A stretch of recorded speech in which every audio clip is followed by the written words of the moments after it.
شروع کرتا ہوں اللہ کے نام سے جو بڑا مہربان اور نہایت رحم والا ہے۔ اس چینل کو ضرور سبسکرائب کریں، شکریہ۔ کھانا پکاتے ہوئے اس زہریلی چیز کا شک دور کرنے کے لیے وہ چیز کھانے سے نکال لیں اور آگ میں ڈالنے سے اگر نیلے رنگ کے شعلے نکلے تو کھانا زہریلا ہوگا۔ ڈسپرین کی گولیاں پانی میں ملا کر پھولوں پر چڑھ گئیں تو پھولوں کی تازگی اور شکوفتگی دیر تک برقرار رہتی ہے۔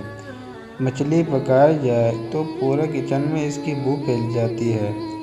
کسی برتن میں ابلے ہوئے پانی میں 3 سے 4 ٹی اسپون سرکہ ڈال کر باورچی خانے میں رکھ دیں تو بو ختم ہو جاتی ہے۔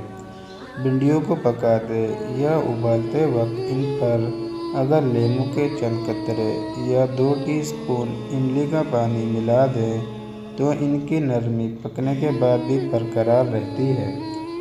پھول گوبھی کی رنگت کو پکانے کے دوران بھی برقرار رکھا جا سکتا ہے۔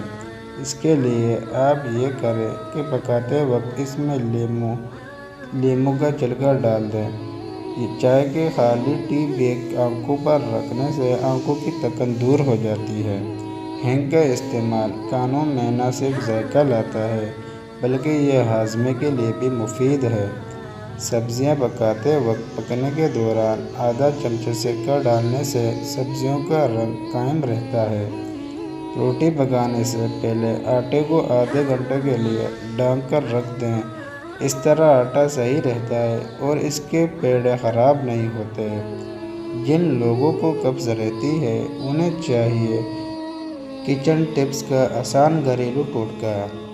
نمبر 1، پلاؤ بریانی کے لیے جب پیاز کے لچھے فرائی کریں تو اس میں تھوڑی چینی چھڑک دیں، پیاز جلدی سنہری ہو جائیں گے۔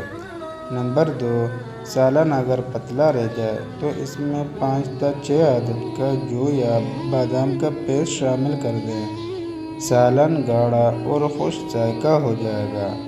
نمبر 3، گریوی سے فالتو پانی خشک کرنے کے لیے چائے کے 2 چمچ خشخاش توے پر ہلکا سا بھون لیں۔ اب اس کے پیسٹ بنا کر سالن میں شامل کریں اور ہلکی آنچ پر پکا لیں، سالن گاڑھا ہو جائے گا۔ نمبر 4 ہے پکوڑوں کو نرم بنانے کے لیے اس کے آمیزے میں 2 چائے کے چمچ گرم تیل شامل کریں۔ نمبر 5، سخت پنیر کو نرم کرنے کے لیے کچھ دیر تک نمک ملے گرم پانی میں رکھ دیں۔ نمبر 6، بند گوبھی بھی پکاتے وقت ان کی بو پورے گھر میں پھیل جاتی ہے۔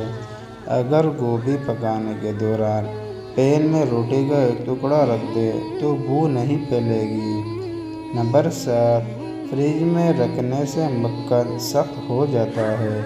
اگر اسے استعمال سے پہلے کش کر لیا جائے تو وہ گرم ٹوسٹ پر آسانی لگنے کے علاوہ معدے کے ڈو میں بھی اچھی طرح گھن جاتا ہے۔